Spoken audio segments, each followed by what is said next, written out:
സുഗമദേവി സീരിയലിന്റെ ഇന്നത്തെ എപ്പിസോഡ് റിവ്യൂയിലേക്ക് എല്ലാവർക്കും സ്വാഗതം. അങ്ങനെ ഐസക്കിനോട് ദേഷ്യപ്പെട്ടുകൊണ്ടിരിക്കുകയാണ് ഇസബല്ല. കെവിനെ അരുന്ധതി പെട്ടെന്ന് തന്നെ കാണണമെന്ന് പറഞ്ഞു വിളിച്ചിട്ടുണ്ടെങ്കിൽ അതിന് പുറകെ എന്തോ ഒരു പ്രശ്നമുണ്ട്. ഹരിവക്കീൽ വന്നിരിക്കുന്നത് വെറുതെയല്ല, അയാൾ ഒരു ജഡ്ജാണ്, സാധാരണക്കാരനല്ല. പ്രൈം മിനിസ്റ്റർക്ക് പരാതി കൊടുക്കുമെന്നൊക്കെ പറയുമ്പോൾ എനിക്കെന്തോ പന്തികേട് തോന്നുന്നു. എവിടെയോ നമുക്ക് പിഴയ്ക്കാൻ പോകുന്നുണ്ട്. അങ്ങനെ എന്തെങ്കിലും സംഭവിച്ചാൽ ഉറപ്പായിട്ടും ഇസബല്ല മറ്റൊരാളെയും മാറും. ആരെയും ഞാൻ ജീവിക്കാൻ അനുവദിക്കില്ല.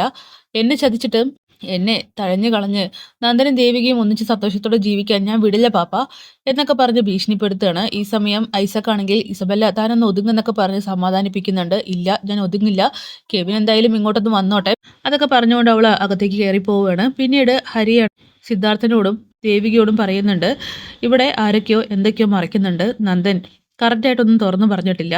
പിന്നെ നന്ദന്റെ അതേ വലിപ്പവും ഹൈറ്റും ഭാരവുമുള്ള ഒരാളെ കൊല്ലുന്നു, എന്നിട്ട് സ്വയം കുഴിയെടുത്ത് കുഴിച്ചു മൂടുന്നു. ആരുടെയും സഹായമില്ലാതെ ഇതൊക്കെ ചെയ്യാൻ നന്ദൻ ഒരിക്കലും കഴിയില്ല. നന്ദൻ എന്നെ മണ്ടനാക്കാൻ ശ്രമിക്കുകയാണ്.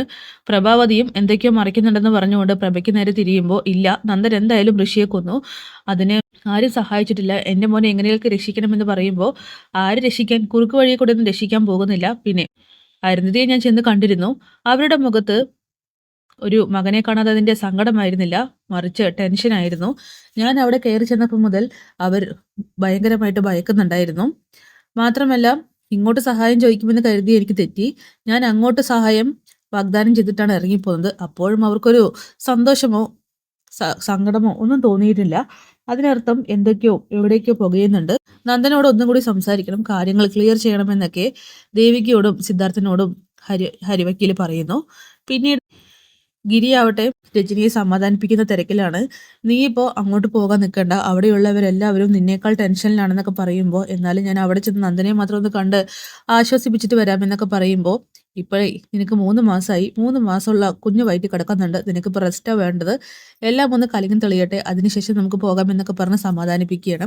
പിന്നീട് ശാരികയാണെങ്കിൽ ഗിരി ഇറങ്ങാൻ നിൽക്കുന്ന സമയത്ത് വരുന്നുണ്ട്. എന്നിട്ട് അവൾ മാപ്പ് പറയുകയാണ് അന്ന് ആശുപത്രിയിൽ വെച്ച് ദേഷ്യപ്പെട്ടതിനൊക്കെ. അതൊക്കെ തന്നെ അപ്പം തന്നെ മറന്നു, എന്തായാലും ക്ഷമാപണം സ്വീകരിച്ചിരിക്കുന്നു എന്ന് പറഞ്ഞുകൊണ്ട് ഗിരീഷ് അവിടെ നിന്നും പോകുന്നു.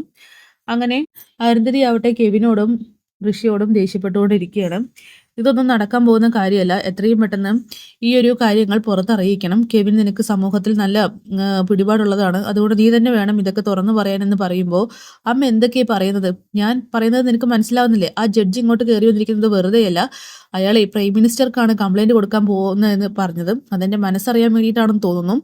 എന്റെ അഭിനയം അയാൾ കണ്ടുപിടിച്ചെന്ന് തോന്നുന്നു, ചില്ലറക്കാരനല്ല അയാൾ, അതുകൊണ്ട് എല്ലാം പറഞ്ഞ് കീഴടങ്ങുന്നതായിരിക്കും നല്ലതെന്നൊക്കെ പറയുമ്പോൾ അതിന് ഞാൻ തീരുമാനിച്ചിട്ടില്ല എന്ന് പറഞ്ഞുകൊണ്ട് കെവിനാണെങ്കിൽ ആത്മഹത്യാ ഭീഷണി മുഴക്കി ഋഷിയാണെങ്കിൽ ആത്മഹത്യാ ഭീഷണി മുഴക്കി അകത്തേക്ക് കയറി പോവുകയാണ്.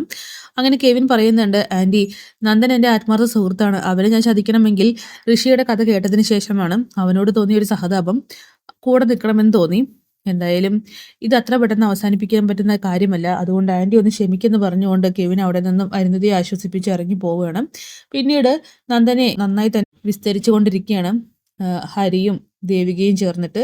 നന്ദ, ഒരിക്കലും നീ ഒറ്റയ്ക്ക് ചെയ്ത കൊലപാതകമല്ല ഇത്, സത്യം പറയും, നിനക്ക് കൂട്ടാളികൾ ഉണ്ടായിരുന്നു, പുറമെ നിന്നും ആരൊക്കെയോ സഹായത്തിനുണ്ടെന്ന് പറയുമ്പോൾ അങ്കിൾ ഇത് എന്തൊക്കെയാ പറയുന്നത്, ഇതേ നോക്ക്, എനിക്ക് ആരും സഹായത്തിനുണ്ടായിരുന്നില്ല, ഞാൻ ഒറ്റയ്ക്കായിരുന്നു. എങ്കിലേ ഒരു കാര്യം ചെയ്യാം, നമുക്ക് ഋഷിയെ കുഴിച്ചുമൂടിയ സ്ഥലത്തേക്കൊന്ന് പോവാം, ജസ്റ്റ് ഒന്ന് വിസിറ്റിങ്, ഒരു റിഹേഴ്സൽ പോലെ, എന്തായാലും പോലീസുകാർ തെളിവെടുപ്പിന് പോകുമ്പോൾ അവിടേക്കൊക്കെ കൊണ്ടുപോകുമല്ലോ.